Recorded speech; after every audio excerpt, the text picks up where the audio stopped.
કોઈ સુવિધા નહીં, કોઈ ફેસિલિટી નહીં, કોઈ આર્મી નહીં, કોઈ પોલીસ નહીં.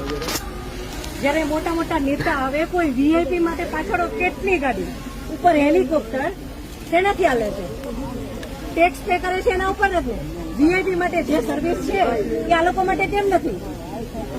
હું નીચે આર્મી કેમ્પમાં ચિલ્લાઈને કહેતી હતી કે ઉપર કેટલા લોકો જખમી છે, તમે લોકો જલ્દી કંઈક કરો. અમે ઉપરથી પડતા આખડતા નીચે ઉતરતા હજી ઉપર કોઈ ફેસિલિટી ગઈ નહોતી. ઉપર આટલું બધું થઈ ગયું હતું, નીચે આર્મીને ખબર કેમ ન પડી કે ઉપર આ થઈ ગયું છે? આતંકવાદી અમારી સામે આવીને ગોળી મારી જાય છે, હિન્દુ મુસલમાનને અલગ કરીને હિન્દુના બધા ભાઈઓને ગોળી મારી છે. તો આપણી આર્મી કરે છે શું? લાખોની સંખ્યામાં આર્મી હતી ત્યાં, અને જે ટુરિસ્ટ પ્લેસ છે ત્યાં કોઈ આર્મી મેન નહીં, કોઈ પોલીસમેન નહીં, કે કોઈ ફર્સ્ટ એડ કિટ નહીં, કાંઈ જ સુવિધા નહીં. એમાંથી એક આર્મી મેન એવું કહે છે કે તમે લોકો ઉપર ફરવા શું કામ જાઓ છો? હવે તમે મને એ વાતનો જવાબ દો. જો આ રીતનું હતું તો તમે અમને જવા શું કામ દો છો? નહીં, હવે મારા ઘરનો સ્તંભ વયો ગયો છે. હવે તમે મને પાછો આપો, મને પાછો આપો. મારે બીજું કઈ ન જોઈએ. આજ પછી કોઈ દિવસ કોઈ વોટ જ નહીં કરતા. જો આપણી ગવર્મેન્ટને પોતાની જ સુવિધા રાખવી છે, તમારા પાછળ કેટલા વીઆઈપી હોય છે, કેટલી ગાડીઓ હોય છે, તમારો જીવ છે. આ ટેક્સ પે કરે છે એનો જીવ નથી. આ છોકરાઓનું શું, આનું ભવિષ્ય શું?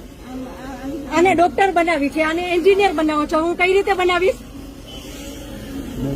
નહીં, મને ન્યાય જોઈએ. મારા છોકરાનું ફ્યુચર ખરાબ ન થવું જોઈએ.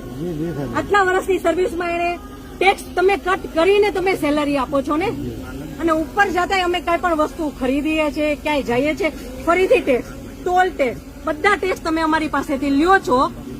તો મારા ઘરવાળાને જયારે જરૂર હતી ત્યારે કોઈ ફેસિલિટી નથી મળી. મને એનો ન્યાય જોઈએ. તમે લોકો અહીંયા જ રહ્યો, તમે કહો મને કે તમે શું કરશો એના માટે.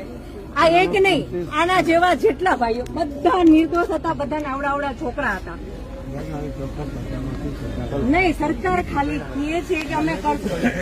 આ બધું બની ગયું. આ બધાને હોસ્પિટલ ખબર નહીં શું ફેસિલિટી મળી ન મળી.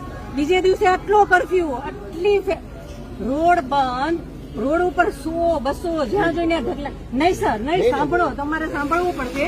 જયારે બધું પતી જાય પછી આપણી ગવર્મેન્ટ આવીને ફોટા પાડે છે કે અમે આર્મી ઓફિસર અહીંયા હતા, પોલીસ અહીંયા હતા, નેતા આવ્યા છે.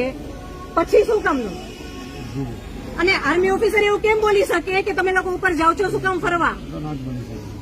અને ત્યાં એક બોલ્યો તો બાકીના બધા સાંભળતા હતા, તો કોઈ કઈ ત્યારે કેમ ન બોલ્યું? અમે ત્યારે બોલ્યા કે આર્મી મુર્દાબાદ, કે આર્મી હાય હાય, તો અમને પકડીને કેમ અંદર ફેંકી દે છે?